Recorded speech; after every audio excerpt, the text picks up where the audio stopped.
यार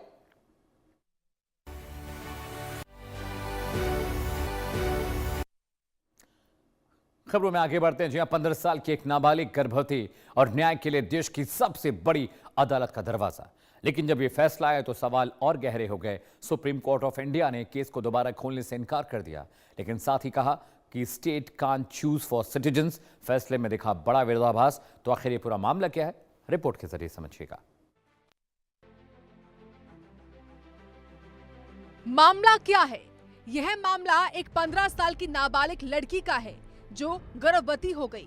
रिपोर्ट्स के मुताबिक यह केस पॉक्सो के तहत अपराध की कैटेगरी में आता है। लड़की ने कोर्ट से मांग की है कि उसे गर्भपात की अनुमति दी जाए क्योंकि यह अवांछित गर्भ है और मानसिक तौर पर वह इसके लिए तैयार नहीं। मामला पहली बार 2025 में सुप्रीम कोर्ट पहुंचा। कोर्ट ने मेडिकल रिपोर्ट के आधार पर गर्भपात की अनुमति देने से इनकार कर दिया। इसके बाद अप्रैल 2026 में पुनः विचार की मांग की गई, लेकिन 30 अप्रैल को सुप्रीम कोर्ट ने साफ कहा कि अब इस केस को दोबारा नहीं खोला जाएगा। नाबालिग के 30 हफ्ता के गर्भ को निरोध करने पर रोक, अवांछित गर्भ को करना चाहती है खत्म। 2025 का फैसला 2026 में अड़िग।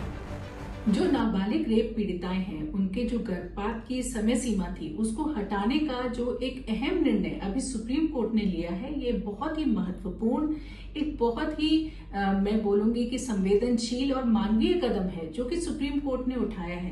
क्योंकि एक चिकित्सक के रूप में हम ऐसे केसेस में रोज ही इजाफा देखते हैं जहां जो है रेप पीड़िताएं जो होती हैं वो देरी के कारण, कानूनी जटिलताओं की वजह से, सामाजिक दबाव की वजह से कई बार इस जो बच्चा है उसको अपनी प्रेगनेंसी पूरी करने की जो है एक मजबूरी उसके ऊपर होती है कि उसे बच्चे को जन्म देना ही पड़ेगा।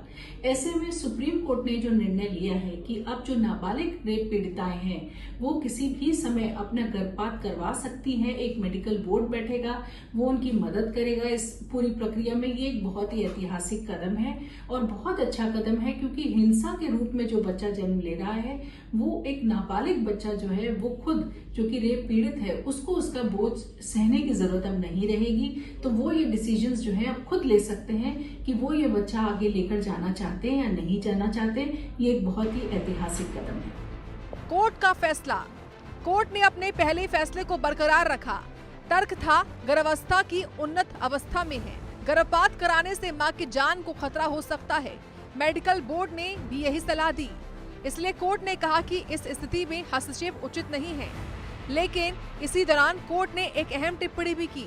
Neither the state nor medical institutions can decide for a woman, यानी महिला के शरीर पर अंतिम अधिकार उसी का होना चाहिए। यही बयान इस फैसले को बहस के केंद्र में ले गया। अब सवाल उठ रहे हैं, अगर फैसला महिला का है तो राहत क्यों नहीं? क्या मेंटल ट्रॉमा को नजरअंदाज किया गया?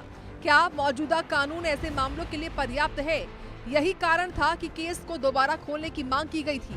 सरकार को संकेत देते हुए कोर्ट ने केंद्र सरकार से भी कहा, रेप सर्वाइवर्स के अबॉर्शन कानून पर पुनर्विचार किया जाए। सुप्रीम कोर्ट का बड़ा फैसला, केस नहीं खुलेगा दोबारा, गर्भपात का आदेश नहीं, गर्भपात से मां की जान को है खतरा। कोर्ट ने लिया दूसरा बड़ा फैसला, महिला का शरीर, महिला का अधिकार, यही बना विवाद। फैसला महिला का तो गर्भपात की अनुमति क्यों नहीं? मेंटल ट्रॉमा किया जा रहा है नजरअंदाज। मौजूदा कानून ऐसे मामलों के लिए पर्याप्त नहीं। कोर्ट की सरकार को बलात्कार पीड़िता की गर्भपात कानून पर पुनर्विचार करने को कहा। यानी कोर्ट ने माना है कि कानून और जमीनी हकीकत के बीच गैप मौजूद है।